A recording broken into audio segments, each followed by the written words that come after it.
Everybody, welcome to another episode of Carry On Friends, the Caribbean American podcast. I'm excited to have this beautiful young lady with me today. Ruth, welcome to the podcast. How you doing, my darling? Hi, Carrie. Thank you so much for having me. I am doing awesome. Wonderful. So why don't you tell the community of friends a little bit about who you are, Caribbean country you represent, and the work that you do? Okay, definitely representing for Jam Rock, Jamaica in the house. I know you're saying boop, boop, boop. You got me. I work for a company called Proven Properties, located or based rather here in Jamaica, doing real estate investment and development in Jamaica and the Cayman Islands. So I am the head of business development, and I'm excited to be here and to just share in this conversation with you today. Wonderful. So you already know why you're here. You're here to help me figure out what's this deal behind what I perceive to be a real estate gold rush. Every time I go on social media, and I get it, it could be based on, the people that I'm following. I feel like there's just a lot of posts about Jamaica. There's a lot of posts about houses, fabulous houses with nice, pretty appliance and all of these things and nice, pretty prices as well.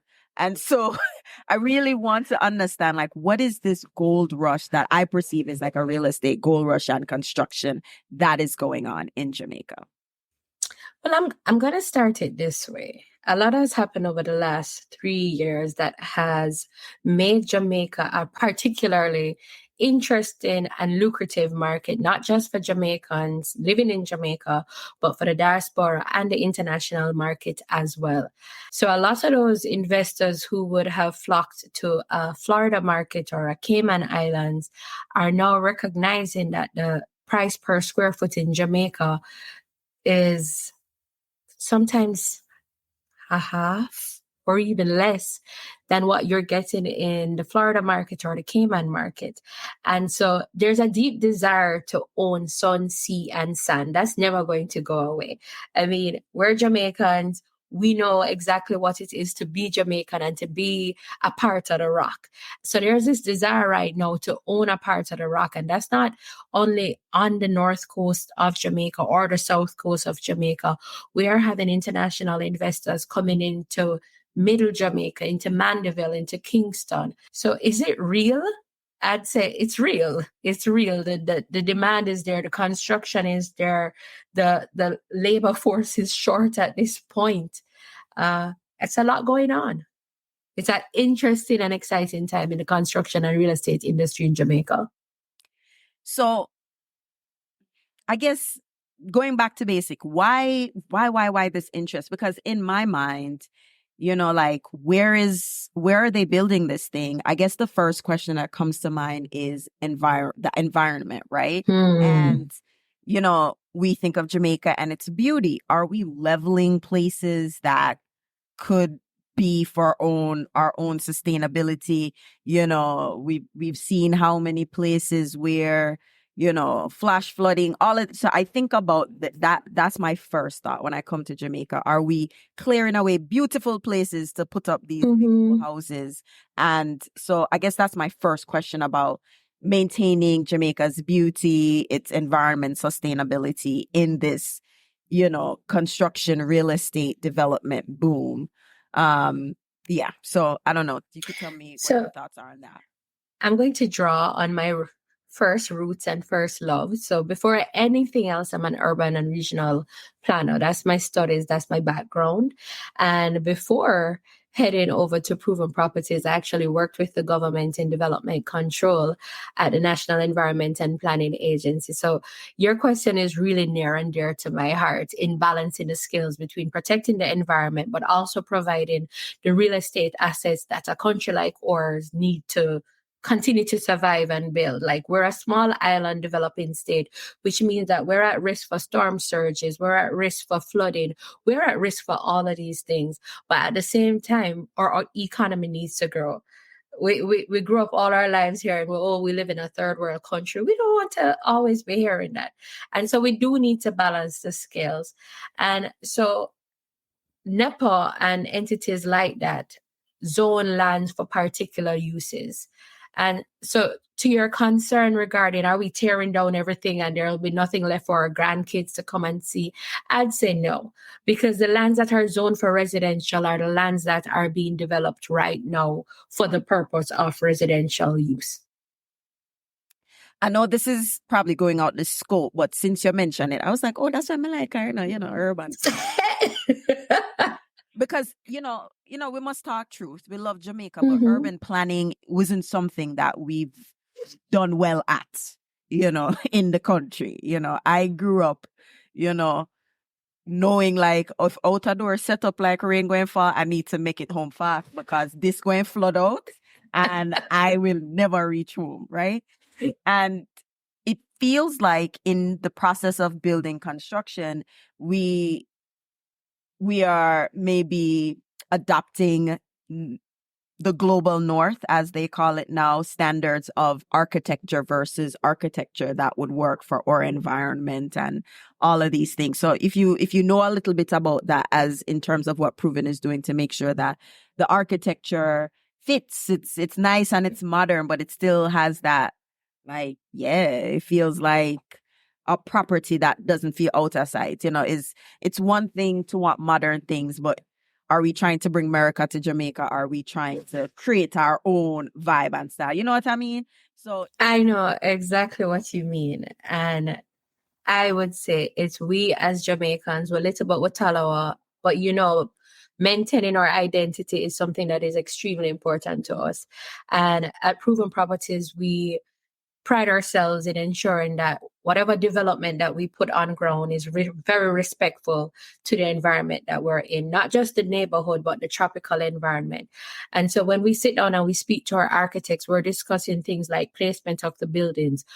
Are we having the larger side of the building have the most sun exposure or the smaller side? Because then you're thinking about cooling. And so things like sustainability, choice of material, all of these things are things that Proven Properties pride ourselves in having as very deep value proposition to our future purchasers.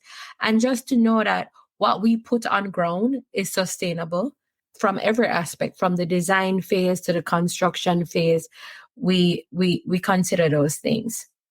Wow. All right, great.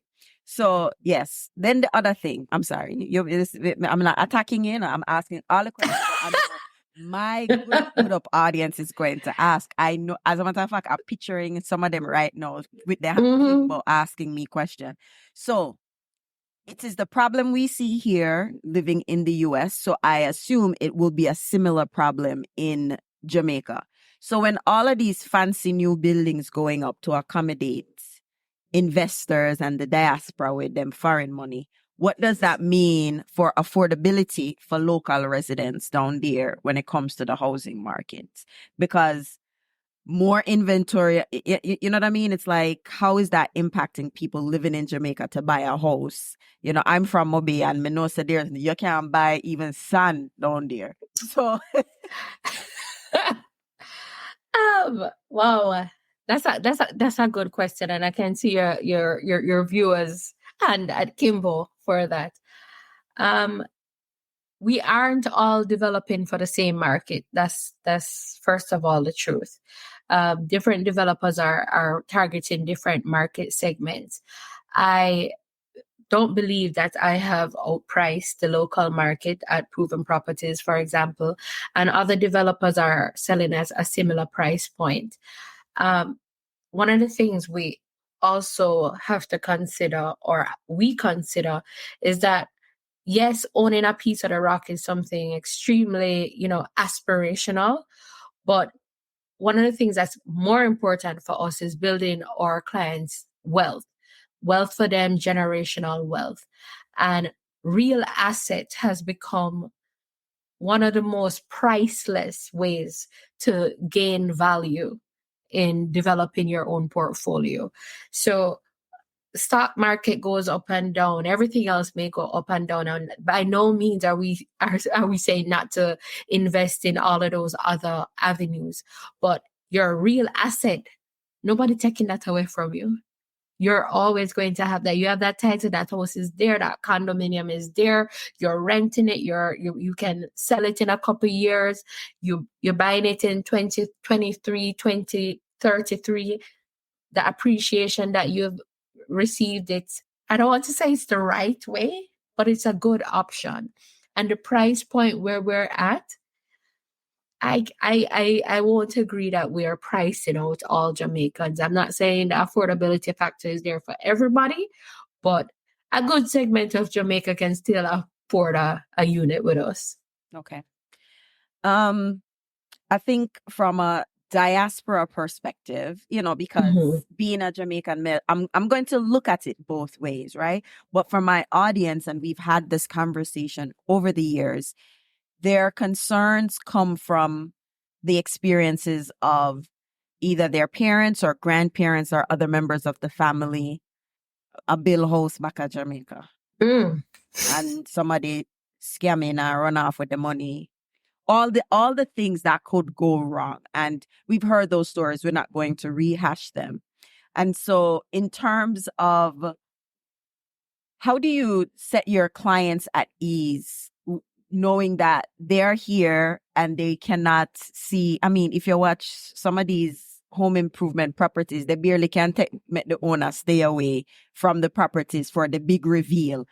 And the owner live like maybe on the same property down the block, whatever, much less you have to take a plane to go see this property. Right. So talk to me about some of the ways that you are proven has helped to assuage the concerns of diaspora members, mostly because I imagine non-Jamaicans and non-Caribbean people may not have the same level of anxiety or worry about a property because they may not have that experience with somebody did them wrong. You know what I mean? So talk to me about some of the ways and some of the even clients that come to you with like crazy, scamming stories that you're like, okay, we're not going to do that. I promise you there's going to be a brick and a building completely finished.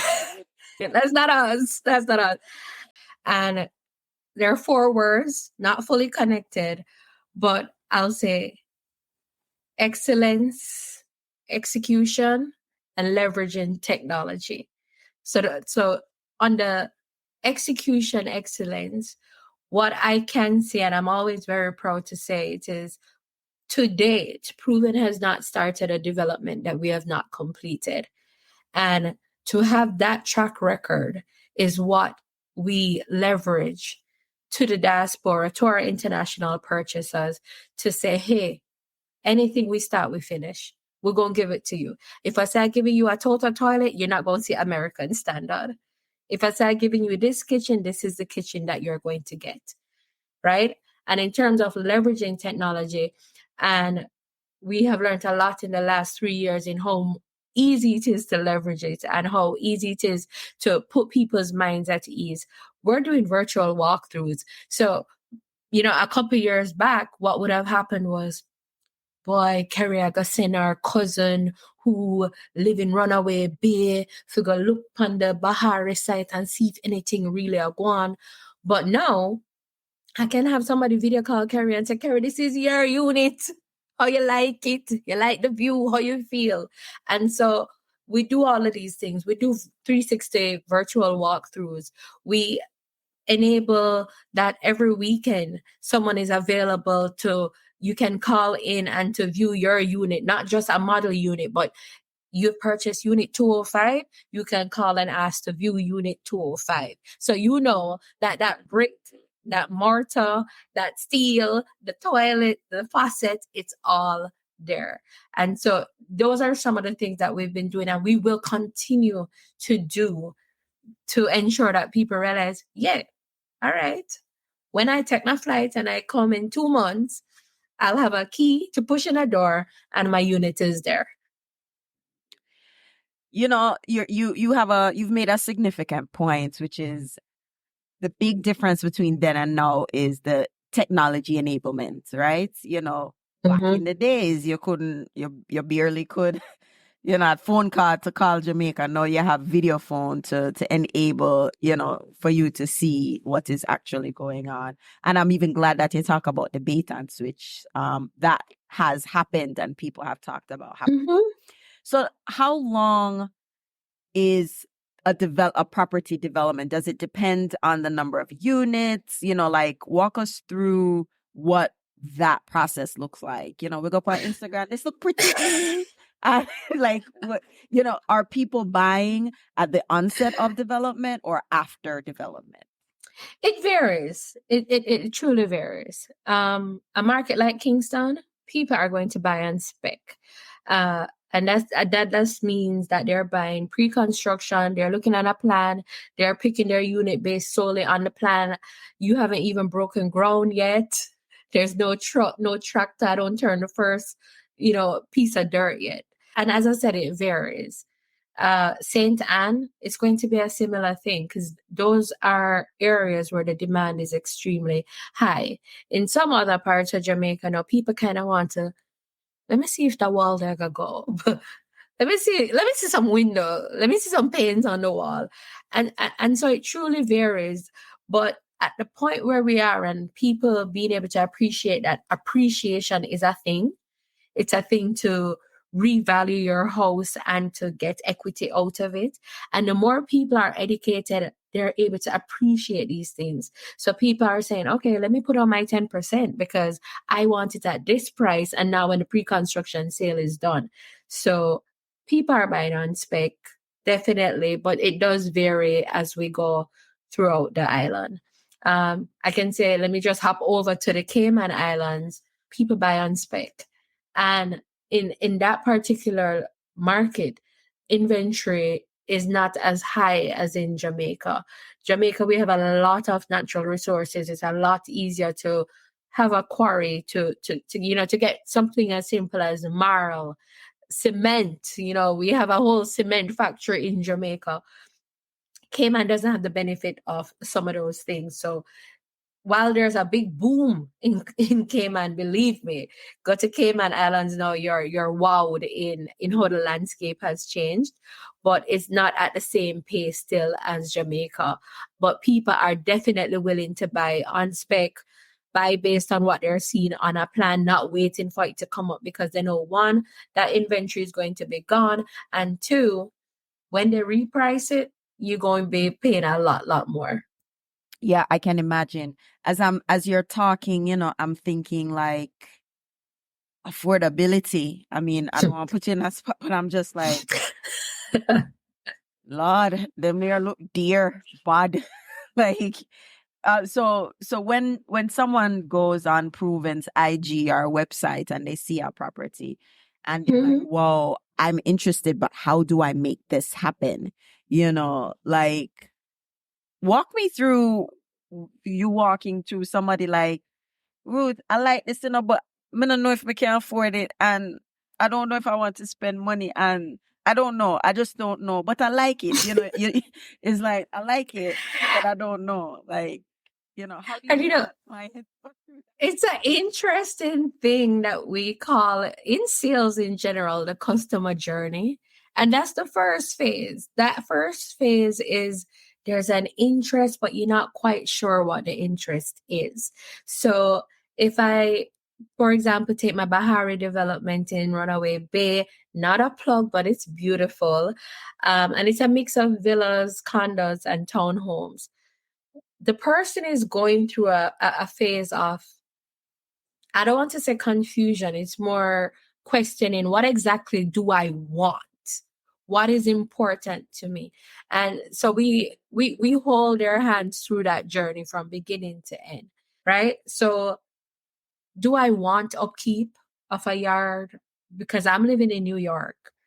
Is a villa that I have a whole lawn to take care of, and I'm going to have to be finding a landscaper every other week or every week. Is that right for me? And so we ask these questions and we probe and we go through that journey with you. In terms of affordability. So once we decide what is right for you in terms of the product that's right for you. So let's say we say, all right, Kerry, you know what? You have kids, you're married. You want to be able to enjoy the best of both worlds. Let's move you with a 3-bedroom townhome. The villa, little bit too much work for you, right? No, you can't deal with a whole of that. And so the next thing we do is for you to select what type of unit do I want? Like, as in, where do I want to be in the development? Do I want to be near the entrance, or do I want to be near a park so that I can walk over with my kids easily? I don't have to think about going in the car. What's important to Carrie and her lifestyle and how her family functions? So after we do all of that, and we say, all right, unit 205B is Carrie's unit. We look at the price and we say, okay, Carrie, are you in a position to purchase this cash, or are you going to use financing? Cash, that's a lot simpler of a conversation. You show me, okay, you have the money, and we move on. For someone who now will have to be going through a mortgage agent or any other financial institution, they'd pay 10% to hold the unit. But in that process, they would have to also present to us a pre-qualification letter. So the process is not much different than purchasing a house in the US or most other jurisdictions, but they will have to come with a pre-qualification letter. The great thing is, and I think the benefit is, we sell in US currency, you earn in US currency, as in our international and diaspora clients, and the interest rates in US dollars in Jamaica right now are very competitive. So that's the process. So you then go to the financial institution. It's either you qualified or you're not qualified. Maybe you want to join with a sister or a cousin. Listen, these are options. You don't have to do it alone anymore. I was just about to ask that, and I'm glad you know my business, because then my next question was, wait, so you're considering my kids, right? So I say, wait, with all of this development, where the schools them there? Like you think of school, because you're building a community, so you have to think of the amenities that are required, or the basic things that are required as part of a community. You think of school, you think of healthcare facilities and all of that. So is that something that is factored in when you're building? I'm spoiled. I was born and raised in Mobe. So this idea of living at St. Anne, off a drive how much mile just to go to the airport, it don't sit right with me at all, right? But again, that's just me. And, this is here and that is here. But for other people, especially those who live in the US, when they live in close proximity to some of these things, like, walk me through how proven, or maybe it's the state, or in partnership with the state and the local areas that you are developing in, what are they doing to increase the bandwidth, for those kind of services that residents in these new developments may or may not use? But for Kingston, I'd say it kind of goes without saying, we do have, between public clinics, private hospitals, I think Kingston, from a medical and a educational and just all the social services, Kingston and Montego Bay is able to very well take care of itself. St. Anne has been going through, as I said, quite a boom in growth. And what we've seen in response to that is a lot more commercial office developments being put up. My doctor, for example, has just opened a secondary practice in St. Anne. And so the regulatory agencies, the St. Anne Municipal Corporation, have also, if you read the news, look on newspaper articles, they're saying, yes, residential is coming. Yes, more resorts are coming, but we are encouraging the commercial and the offices to come as well in support of the future residences, the additional tourists that will be there. And so that has been happening. I won't say it's happening at an equitable rate, by no means as yet. Sometimes one has to be the catalyst for the other. So it's happening, and I think that it will catch up in due time. Thank you. Wonderful. Listen, if I don't ask you all the right questions out of my curiosity and for my audience, then I'm going to deal with me proper after this. I know. That's fine. That's fine. I love this. I'm enjoying this. It's a great conversation. But I'm just glad because you don't get these things looking at social media with all of the prettiness, right? It's true. And like you said, we have to consider all the options, right? So maybe me on my own can do it, but let's say all of we put together and buy this, right? No, we know that certain things don't work out. So if, let's say me and my brother them, I'll use me as an example. Me and my three brother them and my mother put together to buy a unit. Whose name going on the ownership of this thing? Is it all of us, all five of us? I just want to make sure because Ruth, all the things. Yes. Good. The good thing is in Jamaica, you have two options. You have joint tenancy and tenants in common.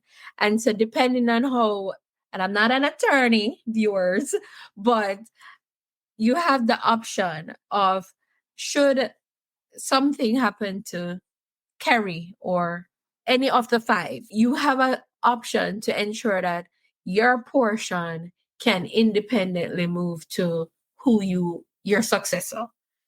So if you don't want your portion to just naturally dissipate into the five and become equally owned by the remaining four, then you have titling options in Jamaica. So you can either opt for joint tenancy, which, that's typically recommended with a husband and wife, or tenancy in common, where ideal for the situation that you have presented to us. Wonderful. Thank you. Listen, but it sounds like it's a good option for you and your three brothers and your mama.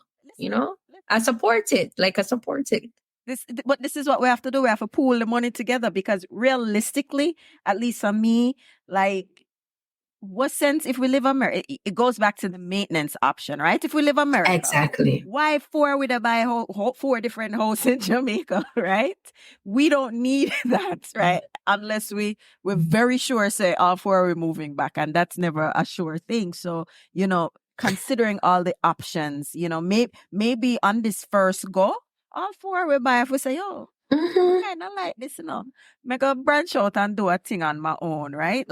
Those are also options to consider. So I'm really glad that you are not only telling us that this is an option, but telling us, with the very limited non-legal advice, I will make that disclaimer. Thank you. There is an option that you can discuss with a real estate attorney or when the titling and the deeding situations. And listen, the pooling, I gave Sister Kerry my money and I don't want Sister Kerry to be the only person on this title and deed because family, we know how we stay. You remember your grandmother gave our sister the money to buy this and then it's when we find out it's only the sister name on it and grandma didn't need the money. We're done with that. We're finished with that. We're smarter. We're making better financial decisions. And we're bringing you Ruth and Proven Properties to give us more information to make smarter, wiser decisions. So like you said, we can grow generation wealth. If something happened, we have a place for go and jam for a little bit. And look at that. Instead of always having to be paying all of this money out of pocket to stay at a hotel, you and your family can rotate and decide, say, okay, I normally go in December for vacation with my family. Okay, I'm going to be taking it for 2 weeks in December. That's money saved. And in the times when you're not there, you can be using it for long-term, medium-term, or short-term rental. And so immediately, one, you're saving money by not having to rent somewhere when you come to Jamaica each and every time. But two, in the times when all of y'all in foreign or wherever you are, it's an investment property that's taking care of itself. So if there's a mortgage on it, it's paying for its mortgage and you're probably getting a little extra in your pocket too. So it's all about building the generational wealth with us. It's all about building the wealth. It's living that best life that you can live. Wonderful. Thank you so much for just being a wealth of information, and I'm sure by the time this episode air, I'm sure people's going to ask me a bunch more questions. I mean, I'm excited for my country. I would be more excited if there was place in Bill because you already know. I pre signed up, Ruth. Like pre. Once you find the property, From Obey. Yes, from Obey or the environment. Girl, Saint Annie's right there, though. Too far. Let me not Trelawney? like no, it like literally. My experience was I live here, so me see the airport 5 minutes, me reach over there, like literally, right? So me just spoil them with it, but we will consider, Okay. the options. Okay, so I have a challenge. So the challenge is finding that perfectly located land in Montego Bay or the outskirts. Yeah, like me no know, like we're going out Greenwood, past Iron Shore, out Greenwood that side. All right, that's still my bay. Yes, and then we can go down a little bit to Lucy because I used to spend a lot of time. All right, we're going a little far, but let's stay in the St. James. Oh. Let's stay in the St. James. So what I'm hearing, and your viewers are hearing you say, is that when Proven Properties comes with a St. James development, Kerry is my first purchaser. Yeah. Viewers, yeah, you hear that commitment in her voice? First. You've heard it here first. Listen, this is what we're family talking about. So you heard it here first. No, I love it. But about it, because it is a real thing that we've just been discussing over the years. There are other properties that were already in Mobe that we were considering, but it just never really quite worked out for the time. So we don't want to lose that opportunity. My husband and I, as our, place of birth, we went to school, high school, all of this, we would also want to have that as part of our birthright as Jamaicans, to be able to say we own property in Jamaica outside of what grandma did with it, like ours. It's ours, not, family heirlooms are fine, but you understand, like it's different. Just, when you sign that transfer and that title and you get it and it's yours, it's a moment, and I'm gonna make that happen. Thank you. So all the pressure must start sweat. You'll be fine. So why don't you tell the community where they could find Proven, follow you, keep up with what's going on, and if they have any interest in anything that you're doing, how to be in touch with you. So our website is provenpropertiesltd.com, and on all socials except Facebook, we are Proven Properties, just Proven Properties. So that's Instagram, LinkedIn. We're not on TikTok yet. And on Facebook, we're Proven Properties Ltd as well. So they can reach out there. They can send me a DM. I will definitely respond, and we can get the conversation going to make Proven Properties your next best investment. Wonderful. Thank you, Ruth. Thank you. No, seriously, outside of, not necessarily pushing Proven as a provider, the most important thing was the information to make better decisions, right? So even if they don't go with Proven, them hear what you say and take this information and ask the next person if rated, and if them not answer, you already know, right? And it's true. Listen, we understand that our price point may be aspirational for some people, and that's fine, because people want the desire to grow towards something. Aspirational wealth is something that we believe in, that we believe should be considered. And so if you know the process, you know how to get there. So you may not be able to buy the development today, or you may not be able to buy into the one next year, but you never know 3 years from now, because you're focused and all right, I want to be a part of the Proven family. I know what it takes. I know that in Jamaica, the barriers to entry are very small. I go get my TRN. I can apply for that online. We never touched on that, but the barriers for purchasing property in Jamaica are so limited. All you need is a TRN, and that you can apply for online and get it in a day.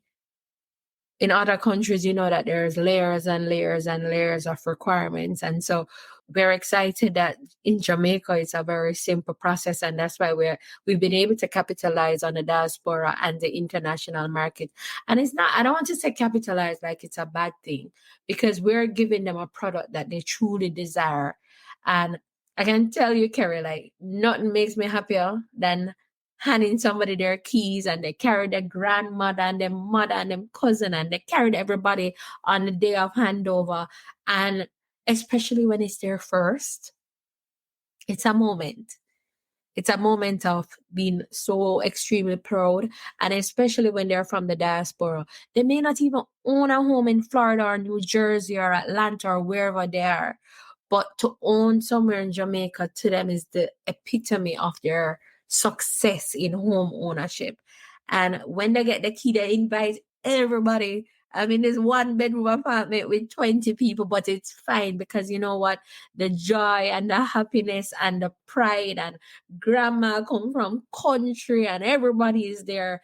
And it's just something to be said about wanting to invest in your own country, wanting to own a piece of just your, as you said it right, it's your birthright. It feels like it's your birthright.